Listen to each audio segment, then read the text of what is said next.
see a level damage. Search. Oh, I get Man, I'm on the edge of my seat right now. Like, oh wait, this could be a lot of damage right here. Oh, never mind. I take it back. It's wow. Vortex kick. Vortex kick. Arch is And down. killing that Bard. Gotta be game. Oh, Wow. wow, that's game. Hello everybody and welcome back to Season 2, Week 5 of the Enthusiast division of Wbel. I'm joined as always with my wonderful co-host Maechen X. Hello there, Chisei. Hello. And like I said, let's go ahead and just jump right into the standings. As you can see here, we have Surftaco here at first place with 4 points. And then in second place, we have Ram9 and Isvar. In third place, we have KoushouHaou, Kellz, and Alkor, and that is also where the playoffs currently are. And then finally, in last place, we have Loji, Unhindered, Funded, and ChaseVsAll, all with 1 point. So jumping into week 5, like I said, we are now at the halfway point, so the standings are starting to get a little bit more solidified, but there's still a lot of room for things to change. So let's go ahead and jump right into the matches.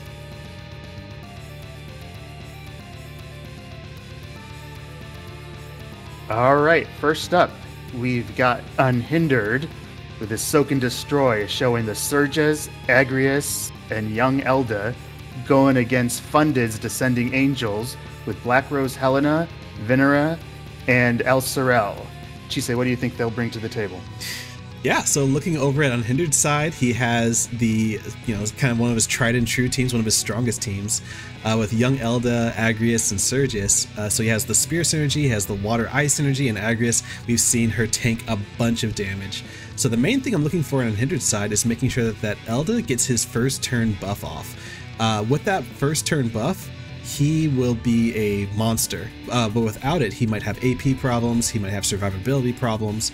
So if he doesn't get that buff online and gets baited out, that could be very disastrous for Unhindered, especially going against Funded over here with the initial Djinn, changing his name. With the Black Rose Helena, she doesn't really need buffs. Turn 1, she's kind of ready to go. So if she gets her Limit Burst online, lowering that AoE res, lowering that dark res, that will allow Venera to do more damage with the dark res being down. Like, she can really debuff Unhindered's team, along with doing a bunch of damage herself. So with that, I can see initial Djinn over here putting out a ton of damage, and then El Sorel being over there for the a little bit of tankiness, because she's a little bit of a tanky unit, especially compared to the other 2 units, but able to bring out a lot of damage herself with that Dark Light synergy. So let's get into the match and see what actually ends up happening. So, like I said, from Unhindered's side, the main thing I'm looking for is making sure he gets this buff online, which he does on turn 1. So he does get the re-raise, the area resist, so that's really good for Unhindered's side. Agrius is a little far in the back, so I don't know how much he's going to be able to tank against his initial positioning. And then the Dark Rug coming out already. Damage already, so this is that map. El Sorel's a little further back, but she's going to set the pace for her team with that Edison Raid TMR. Surges, also not enraged to run forward and attack, so he gets to do a little buffing on his side. Venera goes with a Blood Pack, very good single target buff for her. Agrius is going to do this Sweetheart Eldira TMR to get some more single target resist on her side, and Elle does a move to attack. Oh, and does major damage to both the Venera and the Black Rose Helena. Black Rose Helena responds with a Tenebral Rose Limit Break. We've seen this many times back in the day. Awesome animation. Let's see how much damage it could do. Not a whole ton, but it does lower that Dark resistance and gives herself a heal back, but that was an updated buff. Surges jumps in and slows the Black Rose Helena. We've seen that slow come in big with Surges in other matches. Let's see if it does this time. Oh, but El Sorel answers that, almost killing the Surges there. Venera, can she capitalize on what El Sorel started? She takes care of the Agrius. Agrius goes down. And then Elda is going to respond with his own double kill. Now it's got 2 versus 1 with El Sorel up next. She goes again and is able to finish off what she started against the Surges, but now it's El Sorel versus a buffed up Elda who's getting AP back too. So and a disable onto El Sorel. So I think this will be game because Elda will just need to finish it off within 3 turns. Well, this is turn number 2 for El Sorel. She's pretty fast. Oh, She's well, tanking his hits pretty well. Yeah. She's tanking his hits. They're about even with HP percentages. So let's see. The disable wears off. Elda Okay. does another bit of chip damage. Elsarel's chance to respond. Can she knock his health down? Doesn't proc the re-raise yet. Elda's response, another 2k damage. It's getting close, but I think this is Elda's to lose right now. Oh, well, that did enough damage, but he has the re-raise. So this is what I mean. He just has to do that little bit of sliver of health, and he's able to do it with a basic attack, and that is the game, right down to the last little bit of hit points. Wow. Very close at the end. Chisei, what do you think? Yeah, absolutely. I did not expect it to be as close as it was going down to the end there, because, like I said, the Black Rose Helena did us, didn't do as much damage as I was actually kind of hoping that she would. And then the Venera following up also didn't do as much damage as I was hoping that she would, because the Elda was still pretty healthy by the time it got down to the 1v1 versus Elsarel, and Elda's just a crazy good unit. So I did not expect it to come down to the wire as close as it did. But the Elsarel having the AP up attached to her attack made it so that Elda's AP drained so quickly, so even that when she was disabled, I think he only got like one ability off before he was already out of AP and had to start resulting to auto attacks. So yeah, it was very, very close. Definitely came down to like the last attack on both sides. If Elsarel had one more chance, I think she would have been able to clean up the Elda right there. Yeah, I agree with that wholeheartedly, especially in the beginning when Elda was laying out the damage early on and did a double kill against the Helena and the Venera. That was pretty massive damage, and I thought that turned the tides right away, but that Elsarel was tanking those pierce attacks. I think she does have pretty high pierce resist. I don't think she got a chance to do her pierce resist buff, but even without that, she was tanking those hits. And as you said, it just came down to the wire there.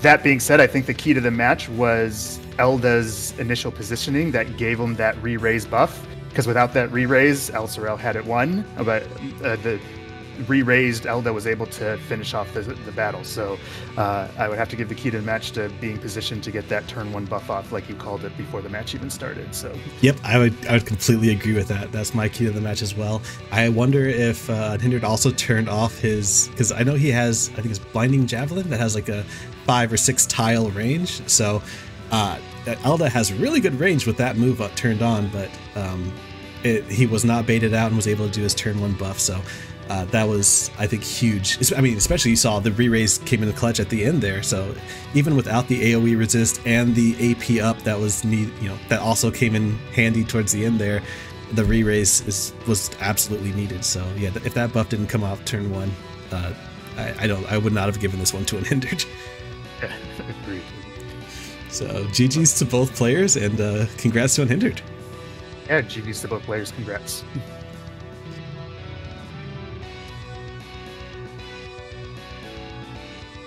Okay, next up we have Get Enthused Surftaco with his glassy animals. Looks like taking a page out of the Two Puffs playbook by going with Etra and 2 Glaciellas, regular original Glaciella and Summer Glaciella. And we have ChaseVsAll's Brave Frontier with Sephiroth, 2B, and Liarte. Chisei, what do you think they're going to bring to this match? Yeah, so from Get Enthused side, we have the Water and Earth combo, which there's Dark Golem. Yeah, I think that with the Summer Glaciella should be able to, is more like it's a really good tank, and on a map like this, as long as she can get her aura online, then she should be able to tank damage pretty well. So as long as she gets that first buff online, she should be pretty tanky and be able to help her team survive.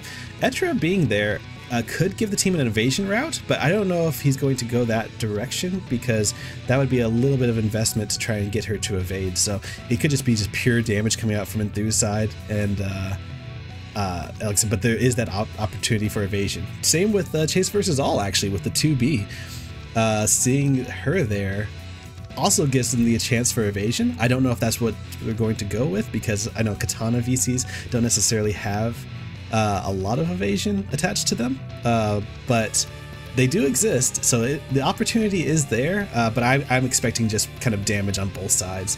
And looking at the attack values, 3,800 versus 5,000, the damage looks like it might be favored on Enthus's side, but I want to get into the match and see what actually is happening. And like I said, from ChaseVsAll, so we get the Veil of Woe buff, so he gets the shield and the AP restore, which is going to be nice. That physical shield is going to be huge. Glaciella also getting a Protect and Defense Piercing buff, also going to be very nice in this matchup. If that Protect doesn't get dispelled, it's going to be really solid. And 2B coming in right with the attack, so let's see, 3,000. Not bad after the buff, but now we have Summer Glaciella coming in. She did have her turn to do her Courage buff. And Etra also gets a turn to buff. Nice. So all three members from Surftacos had a chance to buff. Let's see if that plays a factor. Liarte just shoots the single target onto Glaciella, and then Sephiroth attacks the whole team. Decent damage, but now Glaciella gets to answer back. She does their triple piercer. Nice pierce chain going, but that's all it's going to be, it looks like. Then 2B takes out the Etra, so but gets the heal back from Glaciella procced as well. Summer Glaciella comes back, and we got a reflex, but lands a hit on 2B. 2B's health is dwindling. Let's see if Liarte can respond with anything good. A stop arrow does not land a stop. And Sephiroth, let's see, we know, yep, the limit burst, his Omni Slash. It's going to cancel the courage on Glaciella, on the Summer Glaciella, but still not a lot of damage. So impressive tanking by Taco's side. Another evade though. Wow. On Chase's side, but Glaciella's limit burst. This is a cool one from year one. Don't get to see it too often. Big damage on Sephiroth. So it looks like the health bars are in Surftaco's favor at the moment. Oh, and wow. Definitely looked like in his favor. Glaciella able to take out both of those units. And now it's just Liarte. She survives one hit, so I'm impressed with that. Let's see what she can do. If she lands a Charm Arrow, which she does not, though. Yeah, just a basic attack. She was out of AP, unfortunately, and gets poked in the end. Okay, this map is kind of crazy. Chisei, what do you think of this match? Oh yeah, this match was crazy, because honestly, from the very first amount of damage that Sephiroth did, I was actually surprised with the aura from the Summer Glaciella getting online. I was not expecting Sephiroth to do as much damage as he did, but being able to do like 4,000 on the entire team was already a really good start from ChaseVsAll. So I was actually giving the balance in his favor from the beginning. Even though A2 got kind of, or sorry, even though 2B got kind of baited out with her limit burst, I still thought it was, like I said, really solid over in Chase's side. That being said, the survivability over on Enthus's side was off the charts. I knew that the aura would help out from the Glaciella, the Summer Glaciella onto the other Glaciella, but I didn't expect it to be that good. The survivability was there, the damage was there, and I was honestly surprised by how much damage the Summer Glaciella was also putting out. Being able to finish off that fight with a good like 3,000, 4,000 on both units. I mean, that's like the second or third time this season so far that I've been surprised with the amount of damage that Summer Glaciella can put out. So I should stop being surprised at this point.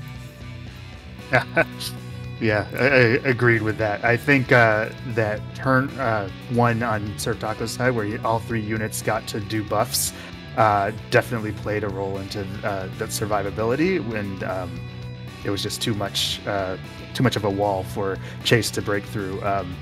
Yeah, the double katana team was good. I think it had potential. You know, he had some reflexes happening there to keep him in it, but he didn't have that same kind of bulk that Surftaco had. And once they were able to get through some damage, they fell pretty fast. So unfortunately, it went through came down to the bulk, which side was bulkier, and I think that came to Surftaco's side for sure. Yeah, absolutely. So for the key of the match, I'm gonna have to give it to, I don't know if I want to give it to one particular unit, but like what you mentioned before, that all the units on Enthus's side being able to at least use one of their buffs to be able to enter the fight with buffs on, I think that was definitely the turning factor. I think mostly the Summer Glacial getting off her aura buff. I think that's probably one of the biggest ones for me in terms of for key of the match. Yeah, agreed. I would say that too. The turn 1 buffing is what I think swung this match, so I would give it to that as well. Yep, so GG's to both players, and congrats to Enthused. GG's.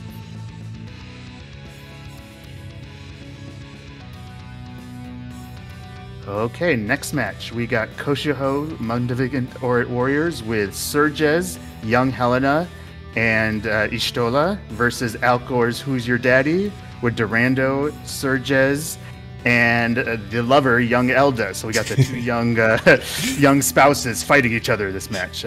Chisei, what do you think these teams are going to bring today? Yeah, I mean, looking at the teams, I feel like it's pretty apparent what the goal is. We got the Young Helena as the main damage dealer over on KoushouHaou's side, and we got the Young Elda on Alkor's side going to be the main damage dealer. So, but I'm sure that he probably has some spear VCs to probably make that Surges deal some good damage as well.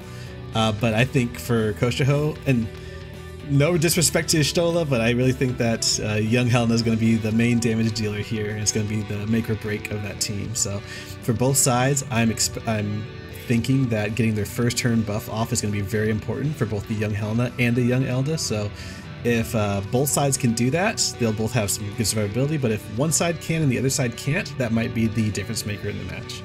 So let's get into the match and see what happens. All right. Like I said, I'm looking for those first turn buffs on the main carries. So Helena's probably in range though, because she has crazy range, and yep, she's already starting to attack. With a dual Punisher and big damage on the Durando and Surges, and here comes Young Elda. He doesn't get a buff either, straight to the limit burst. So it's to eat up his AP, but it might do enough damage here. A little more than half HP with an added HP and accuracy buff. Then Alkor Surges, the Pierce Chain kills the Helena. So looking good for Alkor, but let's see what Ishtola could say. You didn't predict that she'd be doing much, but maybe versus Surges, she'll finish him off. I mean, the element disadvantage can do something. So here comes the other KoushouHaou Surges. Oh, nice damage on Durando and Surges there. And there max damage against Surges. So now it's 2v2. Durando's charging. Oh my body blow. Don't see that move, that Viking move too often, but that destroyed the enemy Surges, the opposing Surges, and Alkor actually got a buff with Elda to move forward. So now it's Ishtola versus 2. Not looking good here, but let's see what she can do. Yeah, got rid of the Durando for another kill, but now it's just basically Elda versus Ishtola, and not anymore. It's done. So, very fast-paced match. No buffs on turn 1 that were useful for either of the damage carries like you were hoping to see, but what do you think about that match? Yeah, I mean, honestly, just kind of like what I was saying. I was actually a little scared for Alkor in the beginning because both of the carries didn't get the time to use their first turn buffs. Oh, that win screen took a while. But both the carries didn't get a chance to use their first turn buff. But with Elda in particular, his attack that he did on Helena took all of his AP away. So Helena, being a mage, was going to be able to keep on bringing the damage if she wasn't taken out that turn. So lucky for Alkor's side that the Surges had enough damage to really take out that Helena and bring it home. Because if that Surges didn't finish off the job right there, I think KoushouHaou could have definitely ran away with it. But that being said, yeah, the damage was definitely there from Alkor's side. The Elda and the Surges together did just enough damage to take out the Helena. The Ishtola doing the cap damage. I mean, did have the elemental advantage, but still, that was not something on my bingo card to see this time around. Was Ishtola doing cap damage? Pre-match worries, and she decided to show off a little bit for you. So I know she was like, "You said what about me?" yeah, I'll show you. But I agree. Yeah, that was without those first turn buffs, Helena not getting the re-raise online, and then Elda not getting a re-raise online, it initially kind of held back both teams. But I do think Elda going after Helena worked in his favor. He wasn't in range to get hit by her that first turn. It was just the two other units. And then he was able to set up Surges with a Pierce Chain to finish Helena off turn 1. So that was, I think, the Pierce Chain there in the very beginning to take out the main damage dealer on KoushouHaou's side is what really helped Alkor seal the deal. And it was just kind of a back and forth until it was just Elda versus Ishtola in the end. So that's how I saw it. So I'd say the key to the match was the Pierce chaining going on there in the very beginning. Yep, I would completely agree with you. I think taking out that Helena turn 1, well, you know, the first rotation over on Alkor's side was absolutely key to him winning the match. So I would also give it to that Pierce chain. So GG's to both players and congrats to Alkor. Yes, GG's and congrats.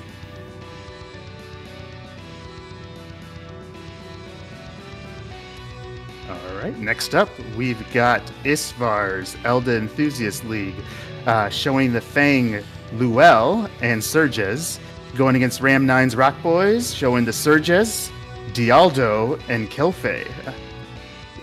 Chisei, what do you see in these teams? Well, what I see is a Earth Mage, a Surges, and a Spear unit versus a Surges, Earth Mage, and a Spear unit. So, really interesting team comps from both sides.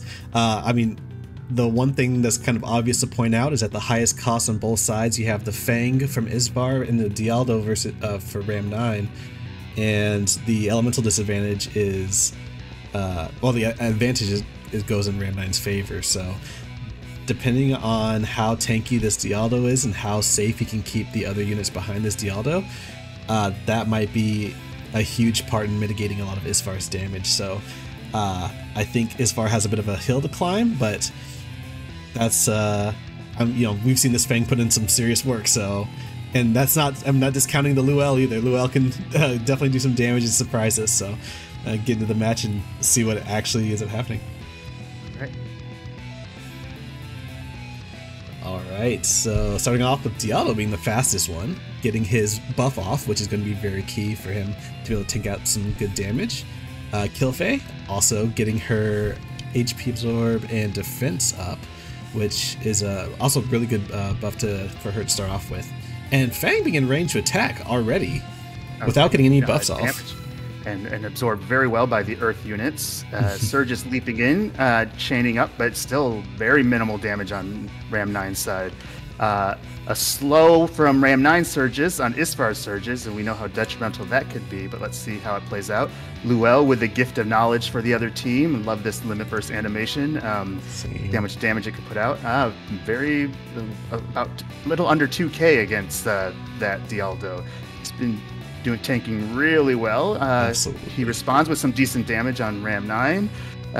Kelfe follows up and gets rid of the one Surges. Then we have Fang. Let's see what she can do. She still has a bit of AP, so if she does the limit burst, if it does a big chunk of damage on the Surges, then the other two are in trouble. But let's see, 6k, or almost 7k with that splash damage. So respectable damage, but they still look fairly healthy. So we'll see how they respond. Luel going to follow up. She's got plenty of AP, of course, because she's a mage. And wow, major damage on those units. What wasn't looking good at one moment, Luel changed that in another. Dialdo, though, still hanging in there, did good damage against the Fang. She's out of AP, just can poke. But Luel, who's got that big AP pool, let's see what she can do. She's going to go with a flare, so bypassing any earth resistance. Oh, but tanked very well for a flare. And Dialdo responding with a limit burst of his own. This is getting closer than I would expect. Let's see how much he does. It finishes the Fang. He did heal back a little bit. And let's see, Luel. Let's see what she's going to do. Law of G-Absorption again. God. Almost killing Dialdo and healing herself back up. So it's looking very good for Luel. But let's see. Resistance break. With a counter. So chipping away. Luel's up next. 28 AP. An Infettering Orb, not enough to do it. And she's running low on AP. So let's see. Dialdo also low on AP. This is going to... Oh, well, no, it takes out the Luel. Wow, Dialdo did it. That kind of was completely unexpected in my eyes, that ending. Well, how do you think the match played out, she said? My jaw was on the floor the whole match.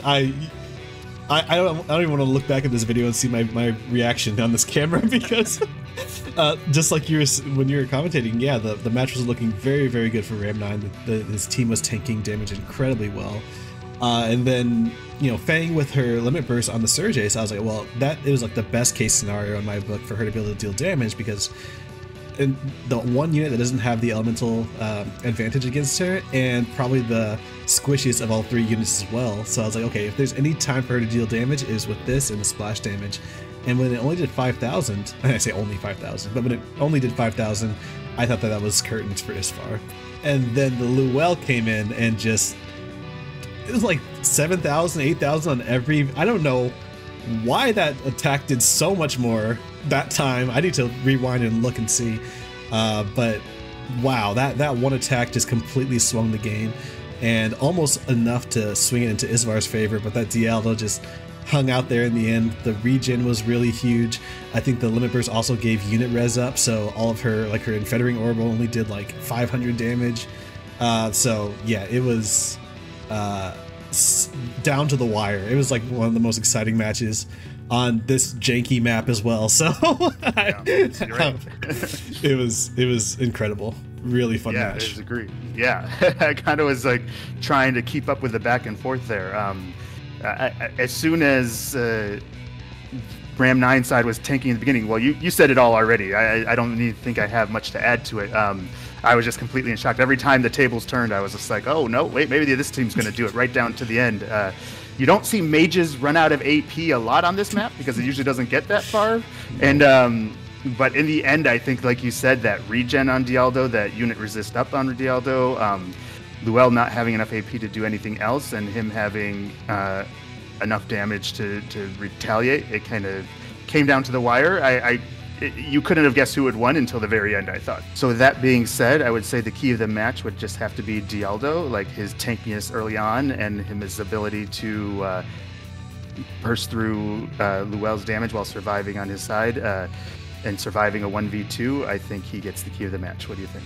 I agree. I was trying to think of like whether I wanted to give it to him popping his limit burst at the end for the regen and the unit res, or having the buff in the beginning with the shell and all that stuff. But I mean, pretty much everything he ended up doing really contributed to the win here. So if I were to just, I don't think I have a specific key of the match. I would just agree Dialdo as a whole was fantastic. So I would also give it to him.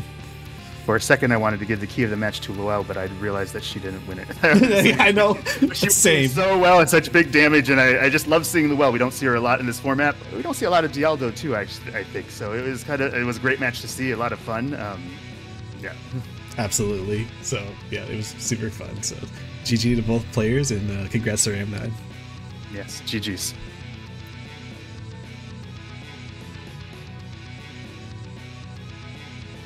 Okay, final match. We've got Kellz with Feather Force showing Glaciella, Gernsback, and Galzak versus Loji's Logical Fantasy with Mont, Liarte, and A2. Chisei, what do you see happening in this match? Yeah, I mean, from Kellz' side, seems pretty straightforward. You have the Pierce and the Devout, so that's the Full Metal Alchemist Brotherhood card. Strong team. You got the water synergy with the 2 damage dealers, so they can do elemental and type chaining with each other, and having a healer to back them up.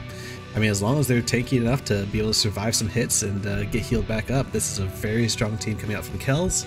And Loji's side, you got A2. Not really much more needs to be said. A2's just a beast of a unit, and then Mont is an incredible tank as well. So having a very tanky front line with some strong damage in the back line is also a very scary team. And not to dismiss Liarte either. She has about 4 or 5 different sass effects that she can inflict, so you can't prepare for all of those. So it's gonna be an interesting fight. But let's get into the match and see what actually unfolds.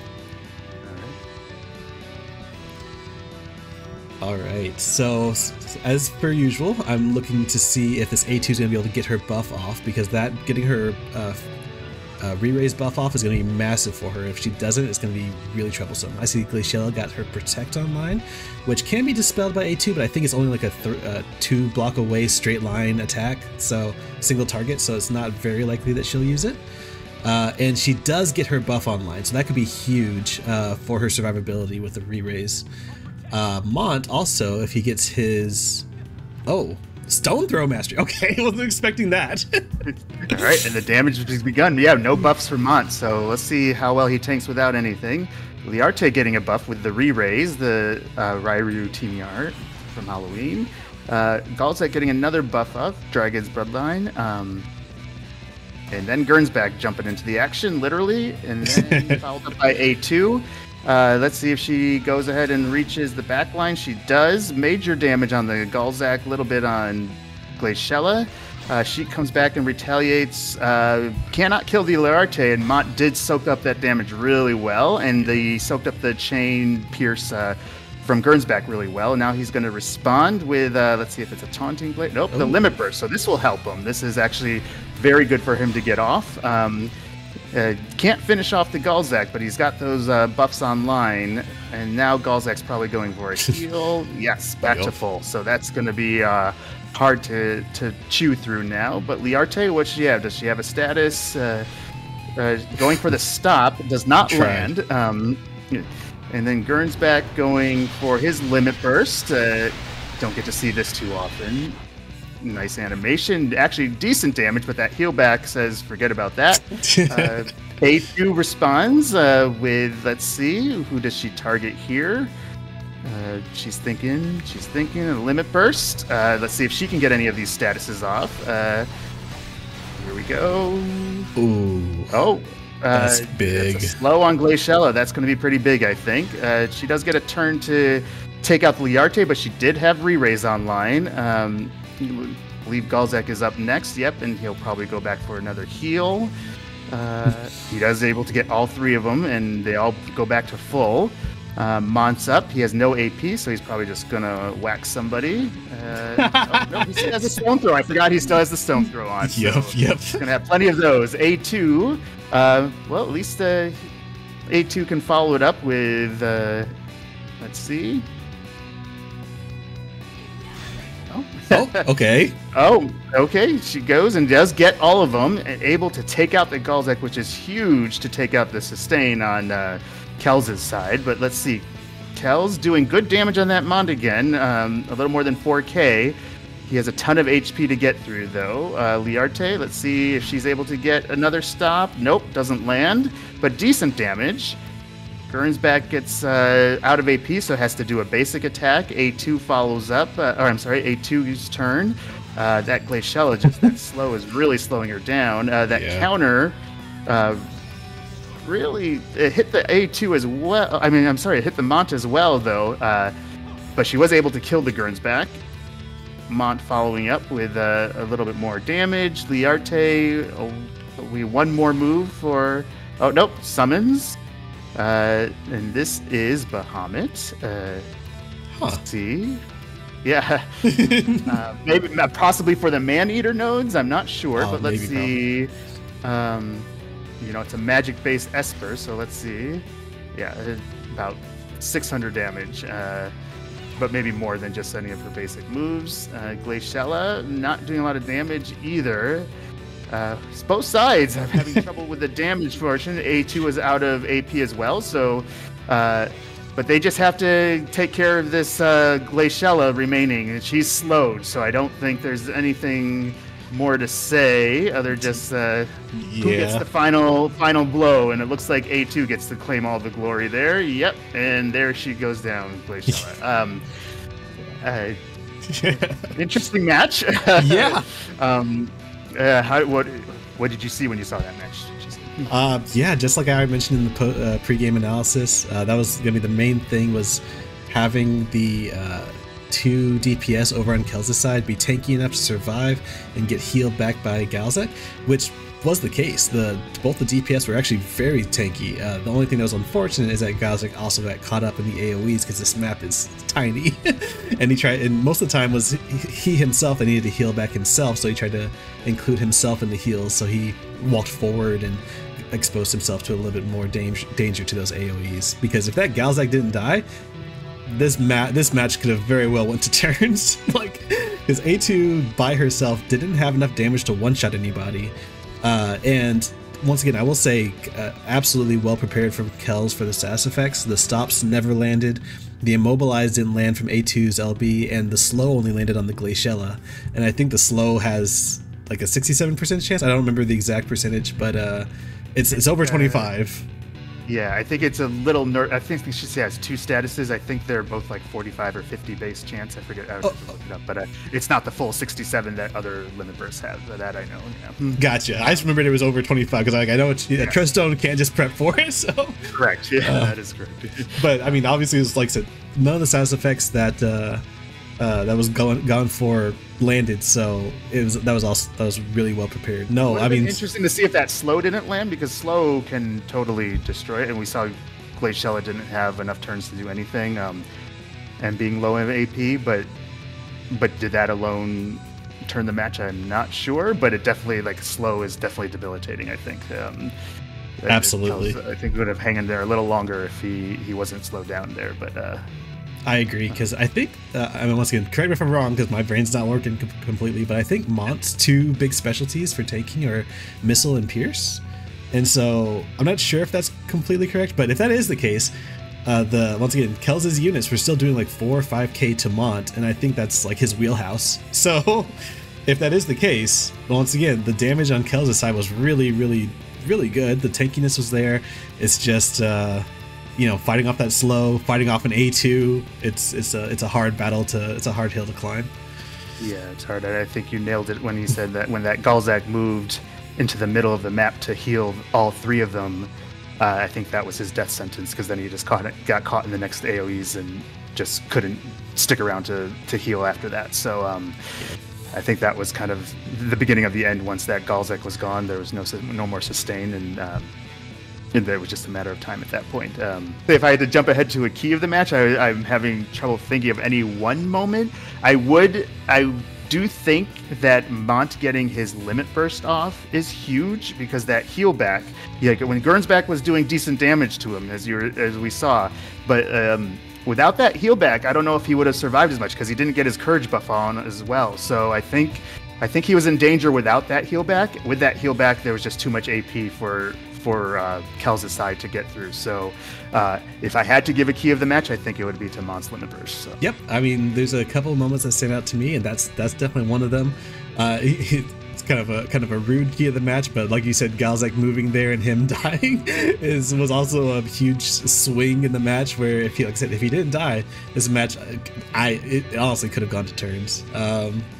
And then, like I said, A2 also getting her buff off in the beginning, so that she had all of her buffs. She had enough AP to keep going. It was also big, but I'll probably go with you, because, like I said, Mont was in danger of going down earlier in the match, and without that heal back, because the heal back was for like 11,000, so it was enough to definitely keep him in there. You see, he ended the fight with half health, so he definitely needed it. So I'm comfortable giving the key of the match to that as well. GG to both players, and congrats to Loji. It's GG's. All right, with all that being said, here are the standings. So in first place, we have Surftaco with 5 points. In second place, we have Ram9 with 4. In third place, we have a tie with Isvar, Alkor, and Kellz. In fourth place, we have Loji, KoushouHaou, and Unhindered, with Loji taking that last playoff spot currently. And then in fifth place, we have Funded and ChaseVsAll. And if you take a look over on the far right side, you'll see that there's an extra column now, literally called Extra. And right now, Kellz is the only one with that, and that is the additional standing point that you get for using all of your units. So as of week 5, Kellz has now used every unit on his roster and has gained that additional standing point. So you'll see his record right now is 2-3, but as far as his points go, he's at 3. So that's a good reminder for everyone who is not there yet. So everyone besides Kellz, make sure that you get all of your units used by the end of the week, or by the end of the season, because that's going to be huge in determining your standings on this for the season. So yeah, is there anything else you wanted to add there, Maechen? No, great matches. This map is kind of crazy. I know it receives a lot of hate and a lot of love too. It's just something different, I feel like. Can't always predict what's going to go down on this map, but it's just a lot of fun to see these, as a spectator, these matches play out. So yep. GG's to all the players. Well done on your matches. Yep, absolutely. So GG's to all the players, and hope to see y'all here for the video next week. Thanks, and bye. Bye-bye.